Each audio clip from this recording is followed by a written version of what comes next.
Good evening. Oh, thank you. Good evening. My name is John Fitzpatrick, and I am a Kevin B. Harrington Student Ambassador at the New Hampshire Institute of Politics here at St. Anselm College. On behalf of the faculty, staff, and students, welcome and thank you for joining us tonight. As we mark the 250th anniversary of the Declaration of Independence and the 25th anniversary of the Institute this year, we are proud to launch our new series, Liberty and Law. This series explores the relationship between liberty and law from constitutional, political, economic, cultural, and ethical perspectives. Tonight's program marks the third installment in this series. Founded in 2001, the Institute's mission is to educate, engage, and empower citizens of all ages to actively participate in the civic and political life of their communities and to strengthen democracy. The Institute is nonpartisan and does not endorse political issues or candidates. Before we begin, please take a moment to silence your cell phones and note the nearest exits. It is now my pleasure to introduce our guest speaker, Dr. Alan Curtis, President of the Eisenhower Foundation.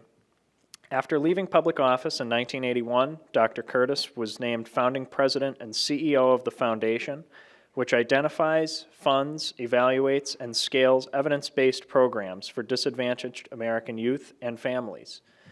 In 1968, the Kerner Commission concluded that America was heading towards two societies, one black, one white, separate and unequal. Tonight, Dr. Curtis will revisit that warning through Creating Justice, an update on the 1968 report, exploring how the call for a new will remains urgent in strengthening a multiracial democracy through truth, civil discourse, and evidence-based solutions. Following Dr. Curtis's remarks, Scott Spradling of the Spradling Group will join him on stage for a moderated discussion. We will then have a brief question and answer period. If you would like to ask a question, please wait for a student ambassador to bring you a microphone before speaking. Now, please welcome me please join me in welcoming Dr. Alan Curtis. Thank you.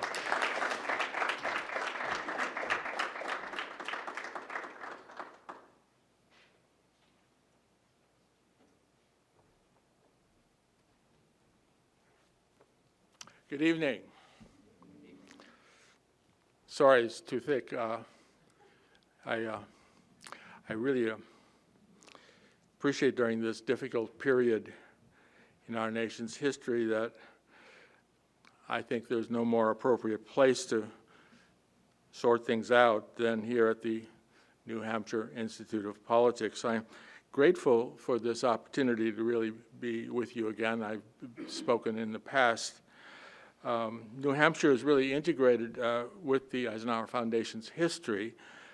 For many years, we funded and evaluated youth mentoring programs here in New Hampshire via appropriations from Senator and Governor Judd Gregg.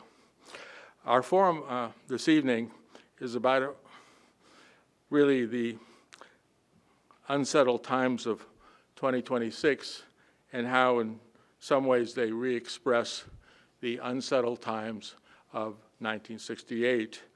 During the 1960s, urban disorders spread across well over 100 American cities, with especially intense media attention to places like Newark and Detroit.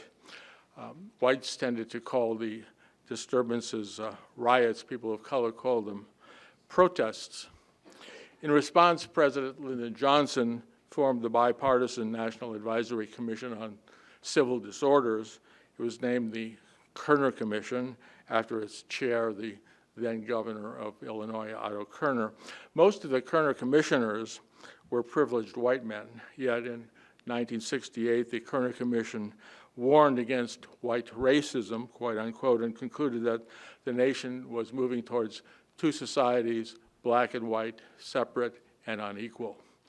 The Kerner Commission advised, quote, "It is time to make good the promises of American democracy to all citizens, urban and rural, black and white, Spanish surname, American Indian, and every minority group," unquote. Today, I suggest it still is time. That's why the Eisenhower Foundation and Columbia University Press have published Creating Justice, our update of the Kerner Commission. And that's why I'm speaking today with you. I'm editor of the update, and in that role, my job is tonight to provide an overview of the policies recommended by the 36 practitioners and experts who have authored chapters in the update. Those chapters call for a new common sense, positive, evidence-based, Kerner-grounded vision for the future to replace the daily chaos that presently envelops our nation. The need is great because America has no national policy for reducing economic inequality, poverty, and racial injustice for working class and low-income citizens. We are looking at the short, medium, and a long-term future.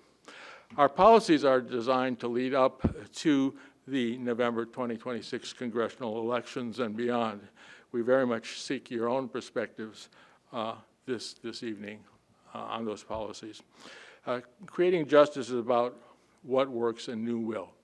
What works and new will. With your indulgence, let me briefly explain. The Kerner Commission concluded in 1968 that we knew a great deal about what works to reduce economic inequality, poverty, and racial injustice in poor and working class neighborhoods across the country. Based on decades of evidence and experience today, we know a great deal about what works. Yet for the most part today, the federal government is not scaling up what works. The federal government is defunding what works and often pursuing what doesn't work. Too much federal policy today is based on ideology, supposition, denial, misinformation, and disinformation. Too little federal policy today is based on facts, science, evidence, and common sense.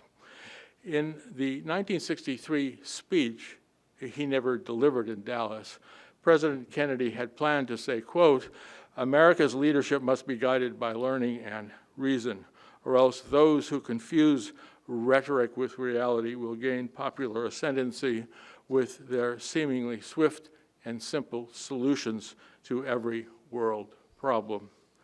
Within President Kennedy's frame of learning and reason, our Creating Justice chapter authors have set forth evidence on what works and what doesn't work in economic, education, criminal justice, housing, and public health policy. For example, and in particular, with federal policy in mind for economic policy, today we have what Nobel laureate Paul Krugman has called zombie economics. Zombie because trickle-down tax breaks for the rich and for corporations keep coming back to life again and again and again, in spite of their evidence-based past failures, as Harvard professor Naomi Orestes documents in Creating Justice, drawing on her new book that critiques trickle-down market fundamentalism. Astoundingly, the average tax rate for the 400 richest Americans now is lower than the average tax rate for the bottom half of the American income distribution. Astoundingly, while the federal corporate income tax rate was 52% during the Eisenhower administration in the 50s, the rate was reduced to 34% in the 1980s, and today the rate stands at 21%. Astoundingly, while corporate CEOs earned about 30 times as much as their workers during the Kerner Commission in the 1960s, today corporate CEOs earn 285 times as much as their workers on average. Astoundingly, while median white family wealth today is about $188,000, median black family wealth today is about $24,000. Today, I suggest we live in a new Gilded Age of billionaires with mind-numbing conflicts of interest. I ask you then, why doesn't our national economic policy focus as much on inequality as it does on unemployment, inflation, and growth?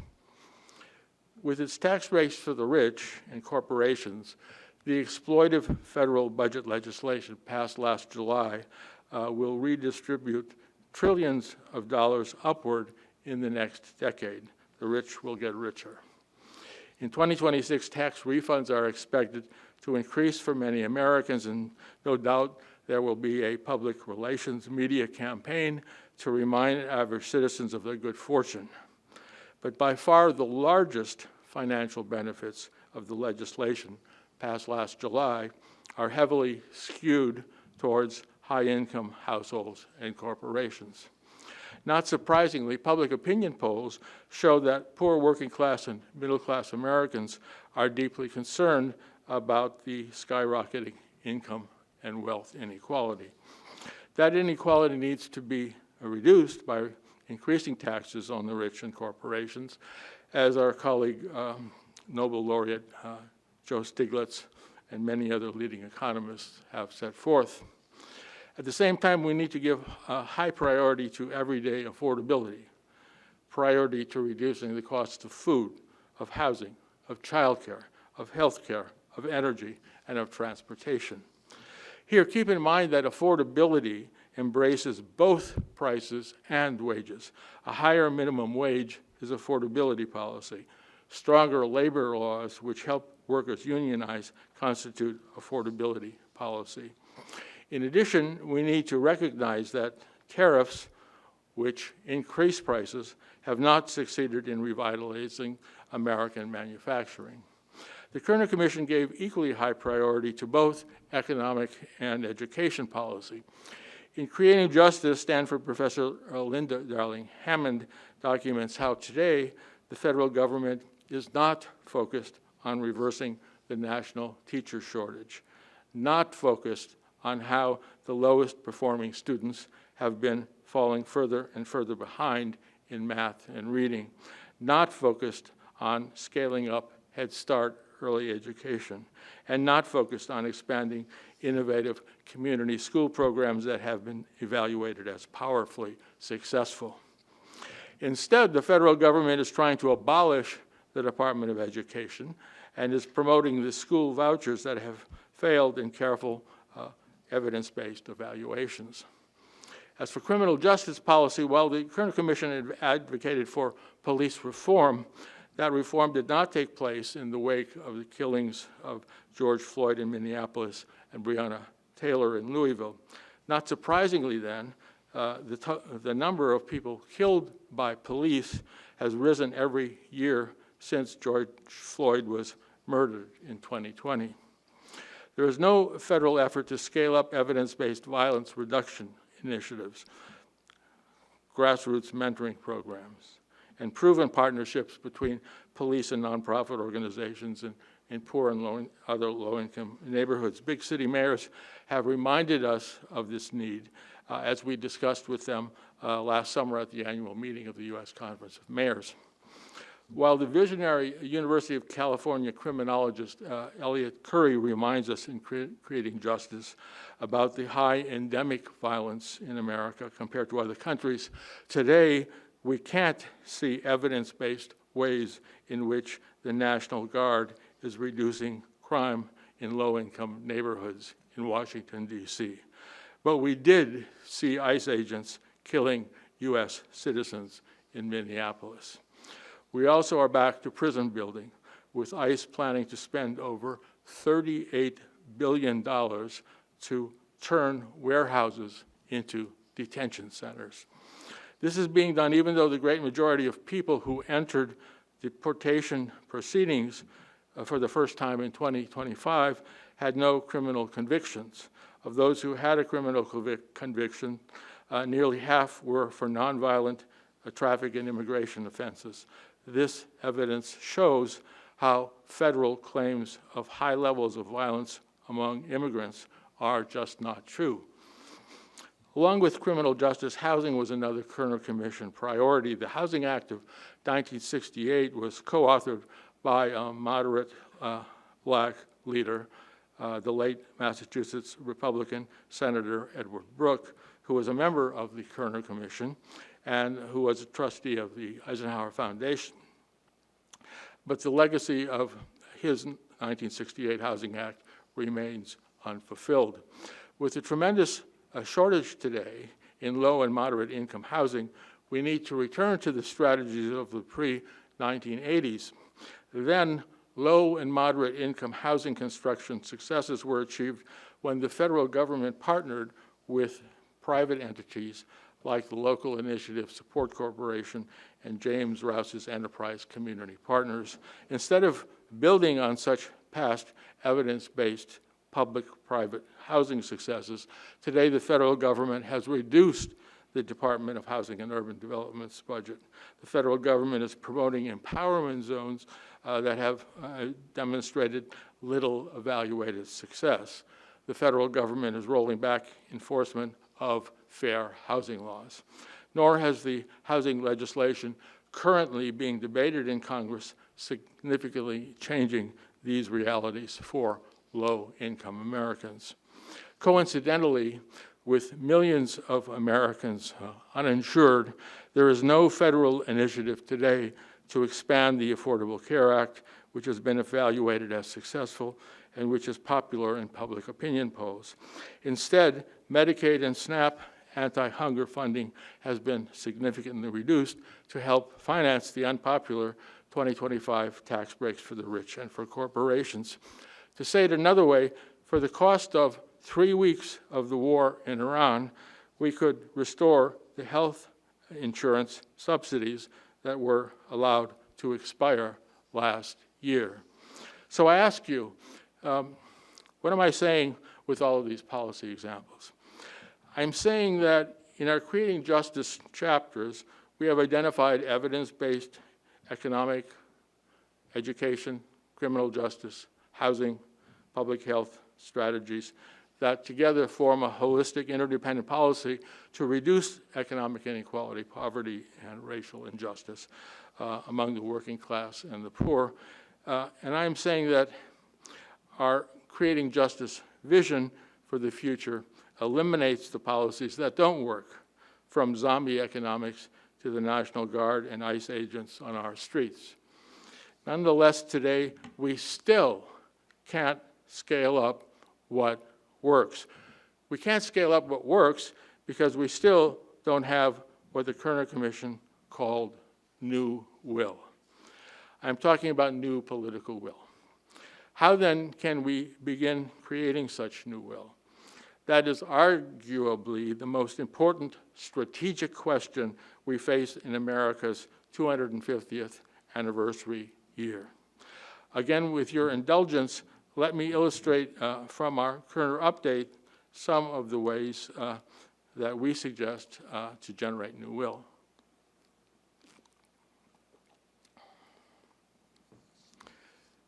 My new will examples include strengthening the voter democracy movement, creating fresh strategies for voter engagement, better communicating how Americans are being exploited and denied by the privileged, enhancing moral fusion among advocates, establishing a Department of Democracy, reducing disinformation and misinformation, giving higher priority to evidence-based policy, organizing a new JFK public service movement in colleges and universities, and speaking out with the Ford Foundation and Bad Bunny on how the visual and performing arts can better facilitate Kerner values.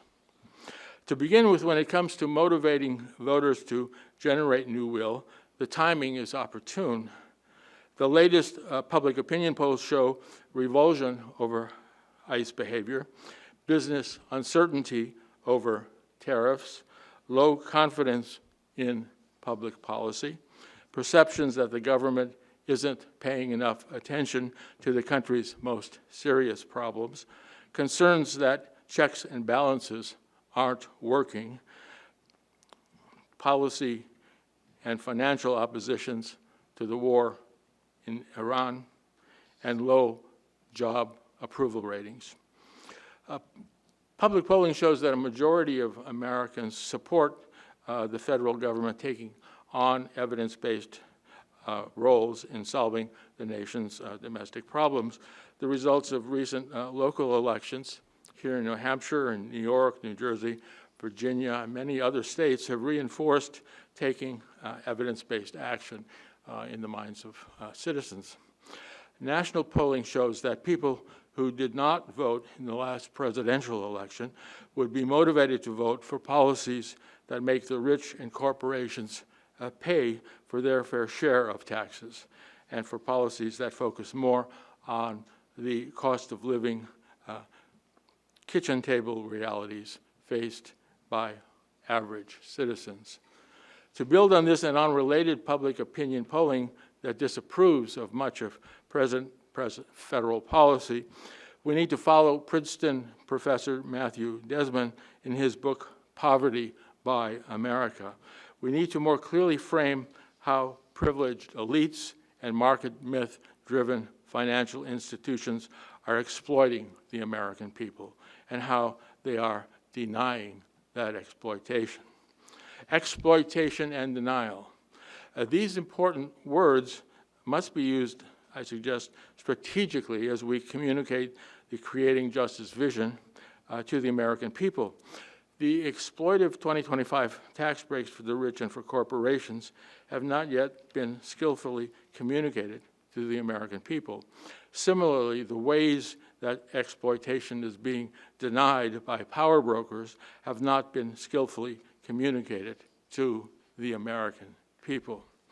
Exploitation and denial are well illustrated by our unequal federal tax policy and by how ICE mistreated and killed citizens in Minneapolis. How then do we counter exploitation and denial? I suggest to you that we need to create what the late Congressman John Lewis called good trouble. We need to call out the truth with Dr. King's Birmingham jail-like outrage. We need to become more forceful in making the privileged uncomfortable. We need to reaffirm our humanity with intensity. We need to draw power from suffering. We need to embrace former Yale Law School Dean and new Ford Foundation President Heather Gerken when she says her first priorities are securing the infrastructure of elections and dreaming a new democracy into existence. That democratic voter empowerment means fighting for the John Lewis Voting Rights Act. It means fighting for campaign finance reform. It means fighting for a ban on dark money in campaigns. As the New York University Brennan Center has recommended, that democratic voter empowerment also means Supreme Court reform, enacting a binding code of ethics, implementing 18-year term limits, strengthening recusal standards, and increasing Supreme Court transparency. Our voter empowerment needs vigilance. We are really facing threats now against the use of mail-in voting,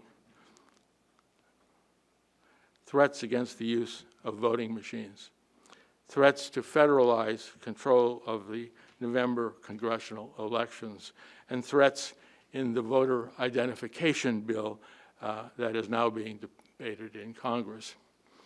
As opposed to some of the rhetoric over the pending voter identification legislation, the number of ballots cast legally by non-citizens in American elections is extremely small. And national polling shows that most Americans believe that state and local governments have and will continue to run fair elections. With the many current threats to voter empowerment in mind, our messaging to voters in November needs to be upgraded. Here we are helped by polling strategist Annette Schenker-Osario, who wrote a key chapter in our Kerner update. Annette's focus group research underscores how, given the imperiled state of our union, we need to appeal to voters with phrases like, quote, seize and hold power, and with phrases like, quote, ensure that the will of the people prevails. We need to give strategic importance to both class and race in our voter empowerment strategies. We need to seek common ground shared by the working class and the poor as we advance towards the elections in November. We need to build on YouGov and other polling that shows how grassroots majorities of Americans across most classes and most races believe that the privileged and corporations should pay more in taxes. Large percentages of Americans polled believe we should support preschool for all children, support paid family leave, support expansion of labor unions, and support a $15 national minimum wage. These are all creating justice and Kerner priorities. We need to recognize that the poverty rate is higher for blacks than for whites, but that the number of people in poverty is higher for whites than for blacks. That suggests the potential for new voting alliances. We need to motivate as many young people as possible to run for office. Candidates are needed who can communicate in the metaphors and spaces of youth. Candidates are needed like the young people who voted in large numbers for the new mayor of New York City. Youthful candidates are needed in the mold of the late Minnesota Senator Paul Wellstone, whose academy was so successful in training citizens to run for office. Not enough young people have participated in the National No Kings protest, but there is a new National No Kings protest this weekend. And polls show that Gen Z is receptive to Kerner-related priorities, like the need for strengthened voting rights and the need for more honest public sector leadership. Such honest public leadership is essential for reducing America's moral poverty. We very much need what Harvard Kennedy School professor Cornell William Brooks and Yale professor Bishop William Barber call moral fusion among advocates. Moral fusion means a shared, self-reinforcing, multi-leader, and multi-organizational movement financed by foundations and focused on changing the rigged American legal and economic system. Our speaking out on creating justice around the nation with as many citizens as possible is one example of moral fusion. Certainly we saw moral fusion in Minneapolis with its self-disciplined and humane ways the citizenry organized in bitter cold, morally pushing back against ICE with the power of the people.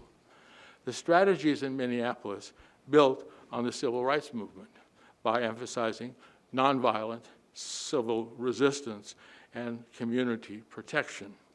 But the Minneapolis strategies also incorporated modern technology into the nonviolent playbook.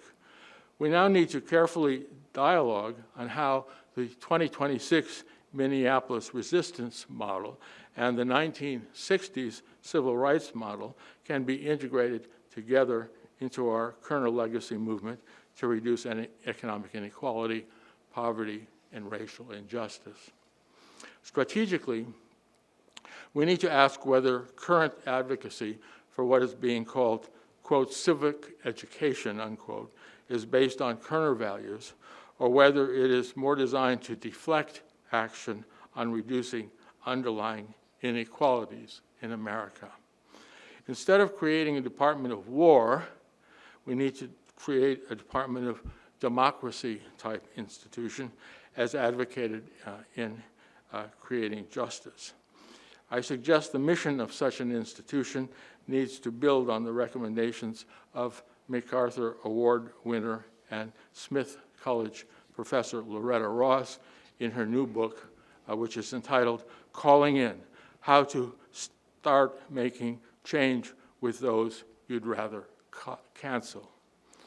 How can we better teach compassion and empathy?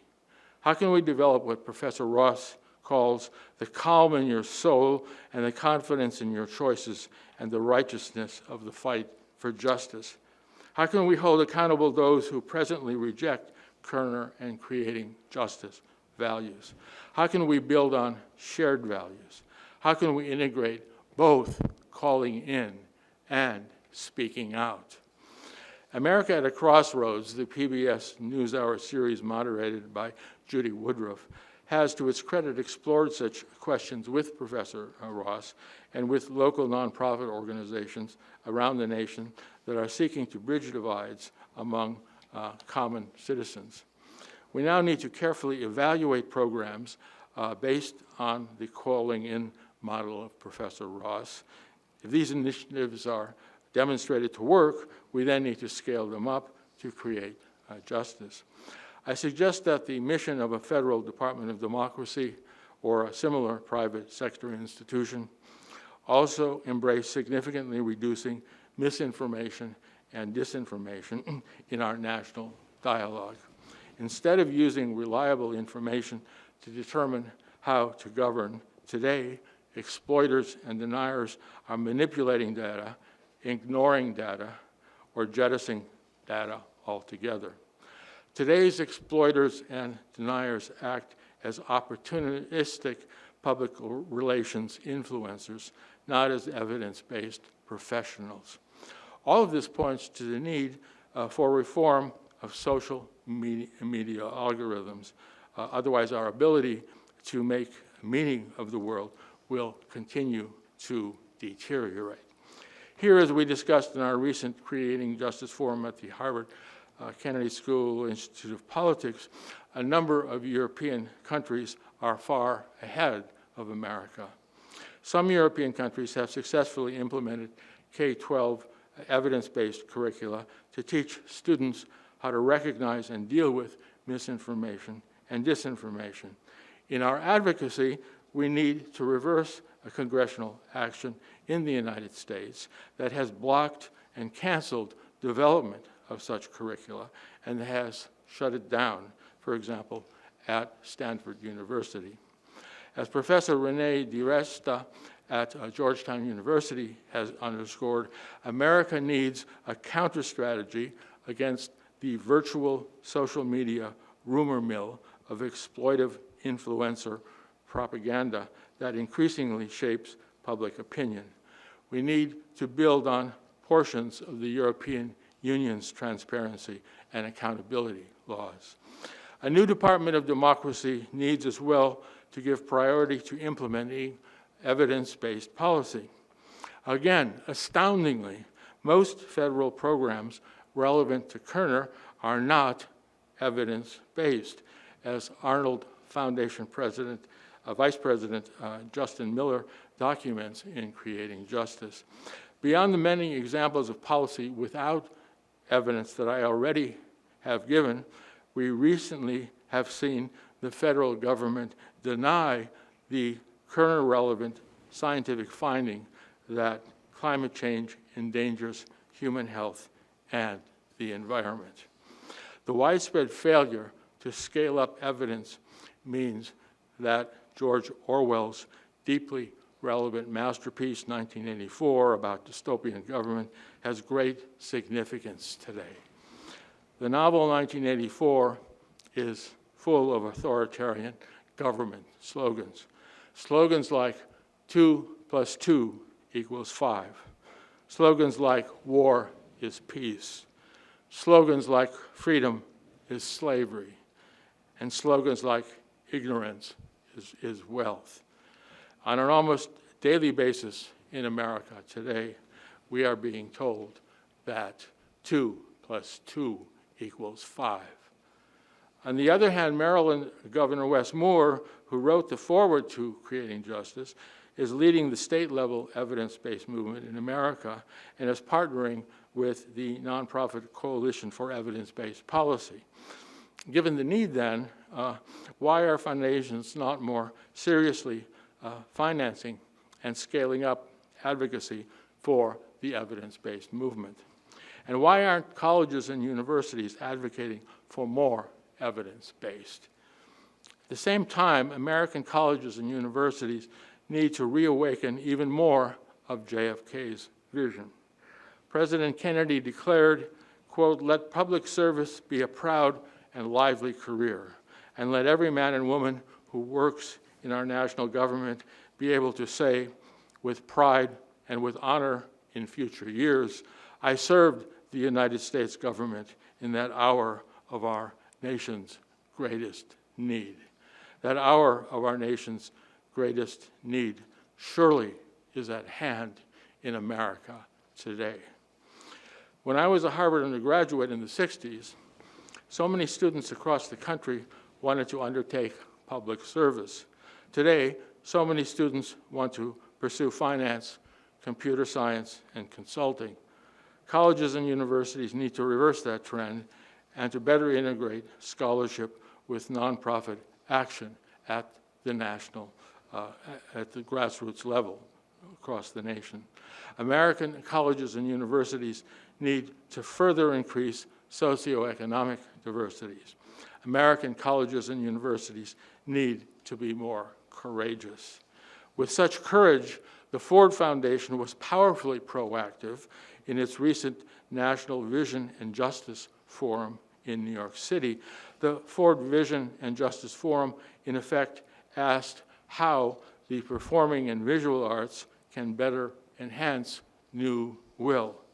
As George Orwell warned in 1984, quote, "The opinion that art should have nothing to do with politics is itself a political attitude."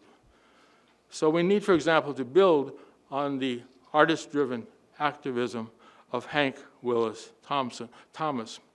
Inspired by President Franklin Roosevelt, Hank has created the National Four Freedoms Artist Collaborative.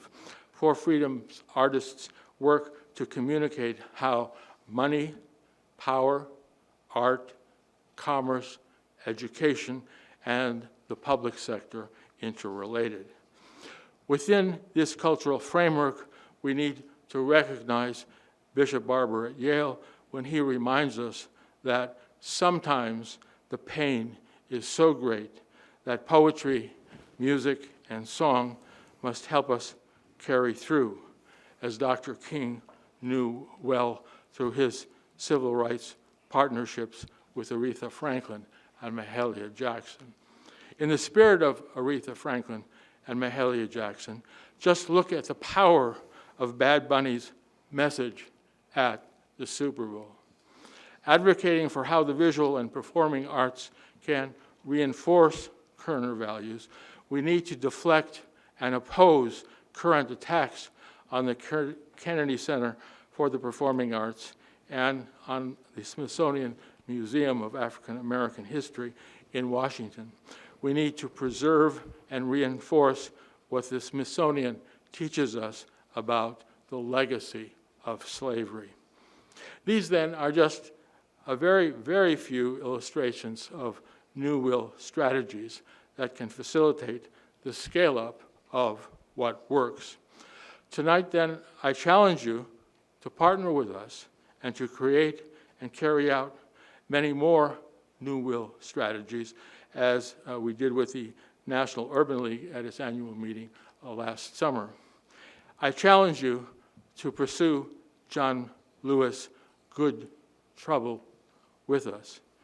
And I challenge you, finally, to always remember that today the dream has again been deferred.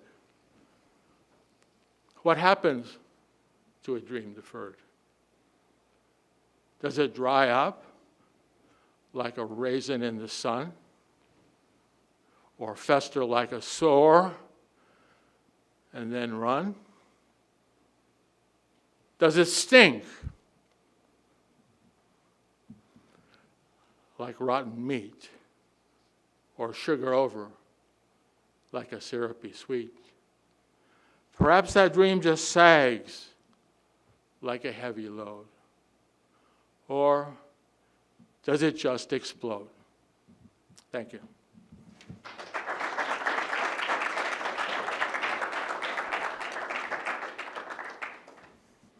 Thank you, Dr. Curtis. We'll put you right here. Okay. I'll leave this. Okay, no worries. Okay.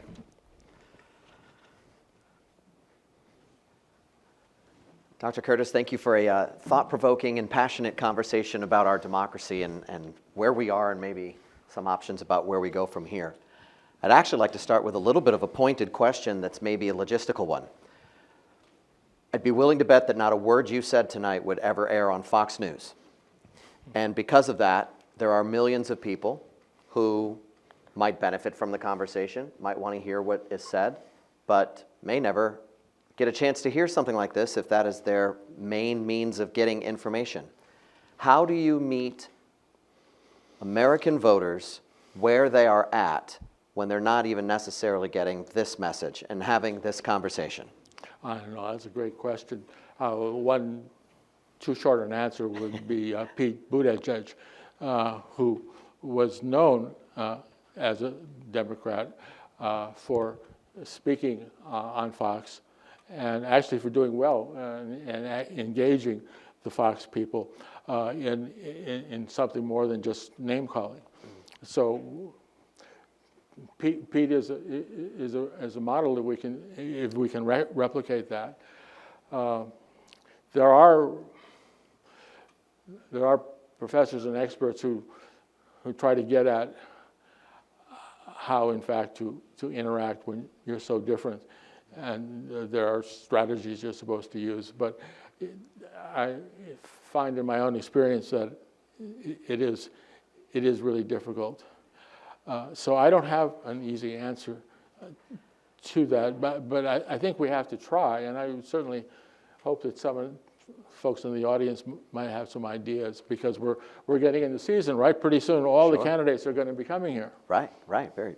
And I'll ask you some questions. I want you to throw them at us here in a couple minutes. From your perspective, your expertise, and just time on the planet, watching and monitoring public policy discussions, have you ever seen a more partisan political environment? Is this as bad as the conversations have gotten in terms of trying to agree over basic facts in order to formulate public policy decisions that both sides can agree with? I was a Carter appointee, and it got pretty bad from my point of view in the Reagan years, but Okay. this far exceeds anything that I've experienced in my life. It's pretty intense. It feels like it would be very difficult to break through. How confident are you that the fact-based, economic, statistically based information would be the best starting point for these kinds of conversations? Well, I think we should try, and we shouldn't act like experts in multivariate analysis when we're communicating with the people. Yeah. But so much of quote, evidence-based is just common sense. If something works, do more of it. If something doesn't work, stop doing it. I don't think people at colleges and universities have done a very good job in translating what they teach into what citizens who are going to vote in November are thinking. It's a whole field to be created, I think, at colleges and universities. Who wants to practice that? There was one professor at Penn who tried that. He's an epidemiologist. He was criticized by his students for using fancy language that no one understood, and so he practiced, and he practiced on television, and his students said, "Oh, that's terrible. I mean, you made a fool of yourself." And so he worked on it, and he was an example of how I think colleges and universities have to do better at bridging the divide between what you teach in universities and what folks on the street who are going to vote will understand. Do you think that higher education is a little bit more careful right now with any entrance of conversations into politics, given the current political climate? You think they're afraid? They're sure afraid. We started talking about this update of the Kerner Commission in mid-2025, and there were so many responses from institutions and individuals which were basically, yes, this is really important, do it, but we have to be careful. It took, like, for example, 6 months to work out how we would do it at the Harvard Kennedy School. And so that is something we still are dealing with. I think the elections for the New York City mayor, the governor of New Jersey, governor of Virginia, that series of elections helped open things up a little, and we're getting fewer responses that say, yeah, we'll get to it eventually, and more responses that say, oh, okay, on May 16th, let's do it. So thank you for your good trouble here.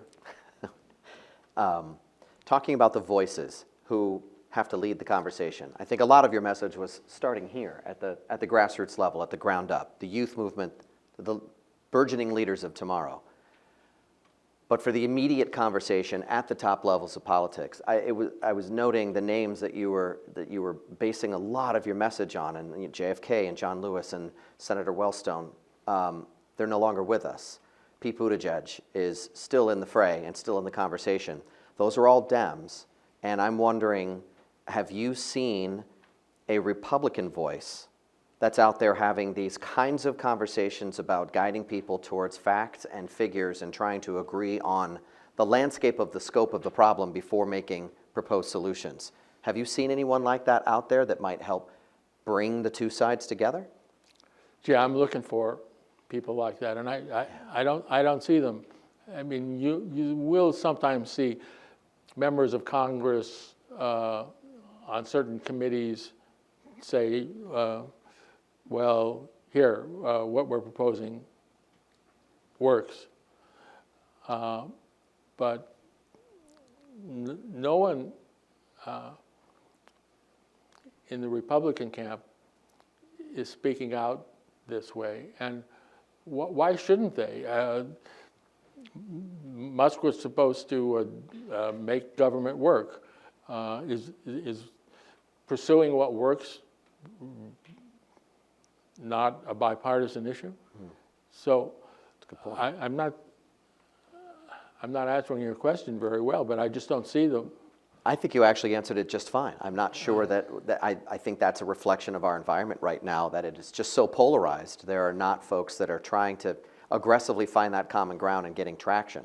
But I also think that you highlighted something that really resonated with me and may with everyone in this room as well, and that is social media's influence on our thinking, on what we see, on how we communicate, on on our lives, on our daily lives. And you seized on something that was really interesting to me, and that's the algorithms, right? I mean, we tend to, it's almost a mirror, right? You click on one thing and all of a sudden you've got 15 more of those things following in your feed, and the ideas that are, so it's a mirror, but it's not, nothing's being challenged. You talked about algorithms being potentially changed in other countries. Do we run into a problem with private enterprise? These are businesses. We've got freedom of speech. Can we accomplish something that I think most people on the street would agree is a problem with the ways in which we are sharing and gaining information? I don't know. I think there will be corporate resistance. Yeah. But the European experience is spread across many European countries. And those countries have, as I said, K through 12 curricula, which teach kids what disinformation and misinformation means and how deal with it. It's up, and they have an annual award to the European country. I guess it's an EU initiative that does the best job in communicating these issues to young people. And Stanford, as I mentioned, had just about developed a curriculum for high school and college students that it was recommending be scaled up. And members of Congress just knocked it out, eliminated the program completely at Stanford. Renee DiResta, who I mentioned, was the director of that Stanford program, and now she's at Georgetown. And if you just look her up, you'll see she's talking about what happened in the United States all the time, pushing uphill. But yeah, there was a chairman of a key committee who purposely knocked out the Stanford program because that person didn't want it spread around the country. Any questions from the audience? Love to see a couple hands go up. And yes, sir. Right behind you. A couple observations. One, at Section 230 of the Community Decency Act that prevents corporations or enables corporations to use algorithms that accentuate hate and fear, which is driving a lot of the problems we see in the internet and the social media world. But back to the question of what can we do to actually transform things and get people together, and I'm going to use a strange phrase here, paint barns and pick up trash. Now, why do I say that? Because they're not political. Because everybody knows we need to do these things. And that's something we can get people together on both sides of the fence or whatever fences you want to see. And once people start working together, I think there's an opportunity for them to respect each other and start working together on other problems. That's fair. Do you agree, Doc, that the coming up with a to-do list of common ground items that need work is a good place to start? Yeah, by all means. And what you just said has a bit of Minneapolis in it, a bit of the way that they work together. And I think we should build on that. How that sense of working together and not bowling alone relates to the racial realities of the civil rights movement. I'm not sure how that works out. I'm still a bit worried that the Minneapolis model and the civil rights model might not be able to integrate together. As I said, I think it's a big question that we need dialogue on. Another question or observation? All right, while you're thinking, because I'm coming back to you, a question for myself. The Supreme Court reforms and changes. So I've obviously seen the news coverage about maybe changing the number of justices on the Supreme Court, but your commentary about term limits is one that I actually had not seen out there in the public dialogue. Do you think Americans have an appetite for changing the Supreme Court's makeup and placing these limits? I don't, but I think at least the idea of having term limits needs to be debated, because what would that do? That would, having term limits, as some propose it, means that every new president would have 2 appointments. Well, that's pretty equal in terms of treating what has been, in my view, a great bias in the selection of Supreme Court justices. Are you at all concerned about conversations that I think we see pretty frequently now in our discourse about essentially blurring the lines between the separation of powers? The executive, judicial, and legislative, they're all doing their thing, but I feel like there's a lot more out there now of people saying, I don't like what that judge just said. We're going to fight the appeals, but we're just going to ignore it. I'm hearing more lawmakers say that. That conversation has happened in New Hampshire. And believe what you want to believe and take whatever positions you want, wherever you are on the political spectrum. I feel like that is a true threat to our democracy if we're not going to preserve and protect the three branches here in what roles they play as a check and balance. Does that concern you? I can't say anything beyond what you just eloquently said. Sorry. That's where we are today in our country. That's what we're going to be debating come November. Yeah. That's what we're going to be debating come 2028. Fair enough. Any questions? Any other final thoughts? Yes, sir. Hang on for the mic. There's a practical question of whether you fight on a broad front on all those issues in the book, or do you, as a lot of evidence in political science suggests, when there's regime change in political cycles, there's one or two dominant issues that come to the fore, and the out party has a solution that the in party does not. And then once they get in on one or two big issues, say democracy and affordability, then everything else follows. Or do you really want to fight on the broad front? I agreed with everything you said, but I'm not sure it's a winning strategy to dilute our efforts on every one of those issues. I think it's important to lay out all the issues. There was a Project 2025 that laid out all the issues, and boy, was it successful. So I think we at least have to have the vision there. Whether or not we should do it all at the same time, I'm not sure. I would think that skillful politicians would obviously have to rate things in order of priorities given where the country is. I also often worry about chance.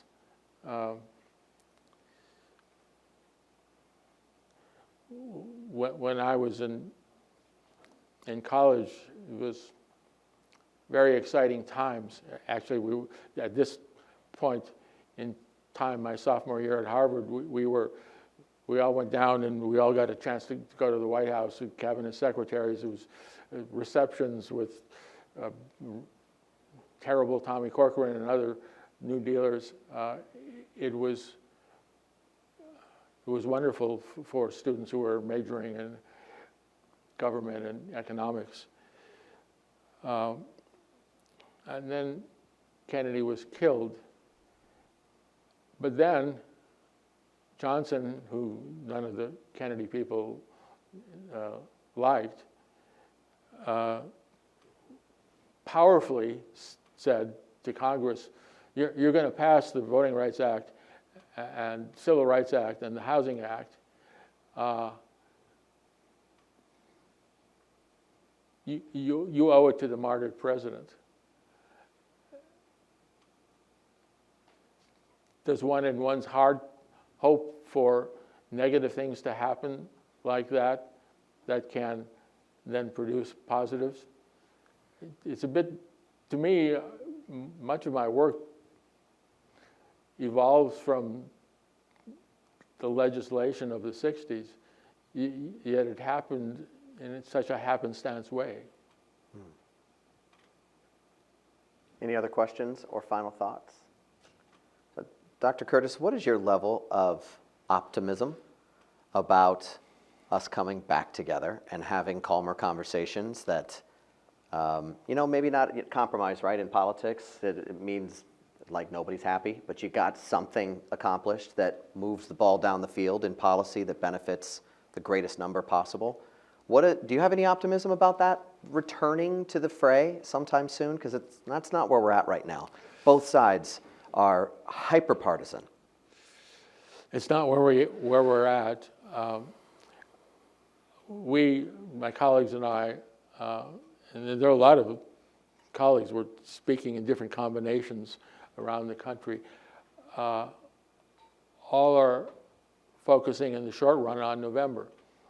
If in November the House of Representatives changes, I think that might be a first step in settling things down a bit.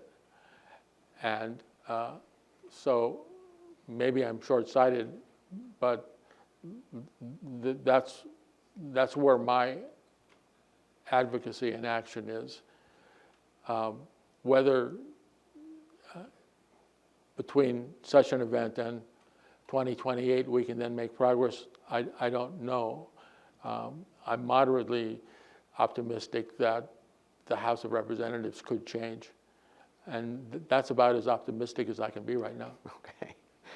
Any final words that you'd like for the audience before we thank you for your time? No, as the Urban League got us to do last summer, you got to go out there and do good trouble in your own way. And you have to draw a line beyond which you won't go and then go beyond it. This is a time for courage and bravery. Thank you for the advice. Thanks to all of you for being here. Dr. Alan Curtis, really appreciate your time. Thank you. Yeah, good questions. Thank you. Yeah, that was Appreciate good. it. It's very nice to meet you. You too. It's a pleasure.